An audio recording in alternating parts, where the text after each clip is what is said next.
There's another elephant in this room, so let me raise that, and that's the issue of immigration. I think it's largely fueling a couple of your candidacies. It's been the subject of substantial criticism from both of you toward the mayor of Denver.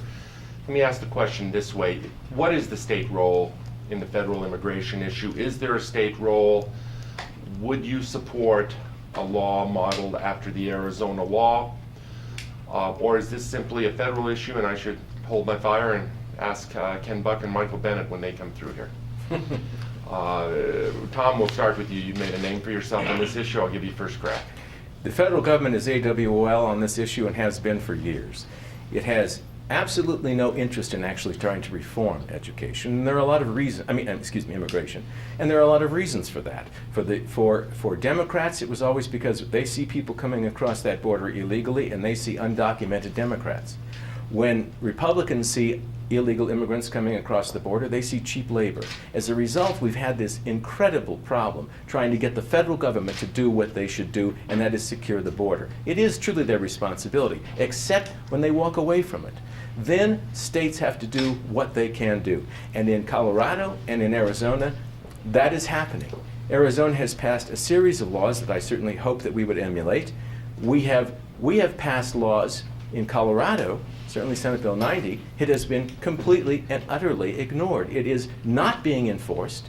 It's not being enforced. Denver is a sanctuary city. The mayor and I have argued this I don't know how many times, and I'm sure we will continue that discussion, but you know, it is a sanctuary city. And when you have sanctuary cities, you create problems. You create problems. It's first of all a magnet for people who come here illegally. Secondly, it sets up a situation where people who are here illegally can actually come into contact with the police or the sheriff, with law enforcement, but never be turned over to ICE. That's the essence of a sanctuary city. Denver partially gets involved, but it isn't there yet. I'll tell you, Mr. Mayor, and I've mentioned this to you on many occasions. I've written you a letter. I've written 2 letters, one to you, one to the governor, explaining everything that needed to be done. If you were serious about this, you've ignored every single one of them. You still run a sanctuary city. Are you not serious about immigration issues in the city of Denver?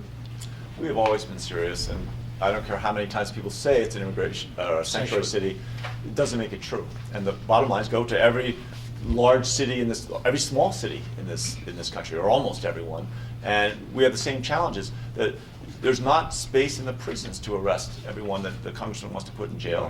And there would be a huge pushback there. The city of Denver has never restricted the communication between our local law enforcement and the federal officials. We comply with every state and federal law that's relevant to this issue. We make sure that we enforce them to the best of our ability.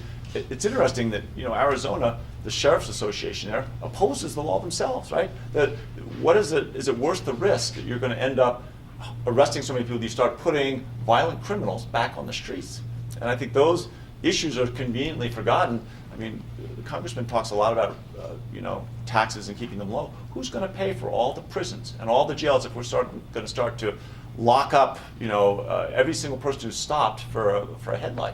Dan, let me ask you, it's a big issue, immigration. It's huge. If you were elected governor, what would be the first thing? Let's take it incrementally. Sure. What can be done to at least begin to address this massive problem? Well, this is another issue that I've been talking about for over a year with a very specific plan. And part of my plan came from having lunch with the congressman about a year ago saying, what should we do? And he said, implement E-Verify, Dan. It's that simple. So number one, we get the legislature to pass an E-Verify law. 30-second computer check is someone name, address, social match or not. It's free. It's not onerous burden on employers. So we implement E-Verify, and then we get serious about Senate Bill 90. We don't just report people for statistical purposes. We arrest them, and we get ICE to come and pick them up, and we deport them. And if ICE doesn't do it, then we take a division of the state patrol that already exists, and they can do it instead. But someone's got to get serious about really enforcing that law and verifiable identification. It's a House bill that went in the same time as Senate Bill 90.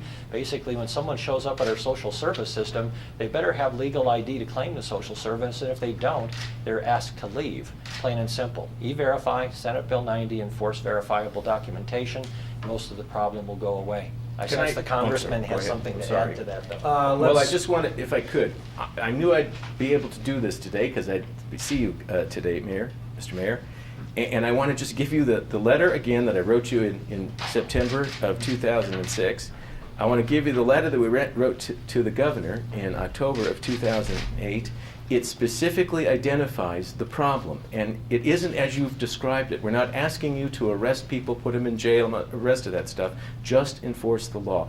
There they are. That's why you're a sanctuary city. Please read it over. Please respond. Just for the record, I mean, the city uses E-Verify for our employees. We use E-Verify, we require that of all the subs that do any contracting with the city. So we're already doing what was being recommended. And Last in addition to month- that, we last have month- transferred, city. communicated over 8,000 names in the last couple of years to ICE. I mean, these are names that we're suggesting here that people we have in custody that are, don't have documentation. And they don't have the resources, right? You are talking about one of the most significant tax increases in the history of this country. Yeah. If you really want to go through the legal processes and You don't deport have all to, 8,000 of okay. those people. Mr. Mayor, you don't have to Okay. increase taxes for anybody. That's okay. All We've- you have to do is refer We've them to addressed the ICE. issue, and if we have a more focused follow-up from Eric, that would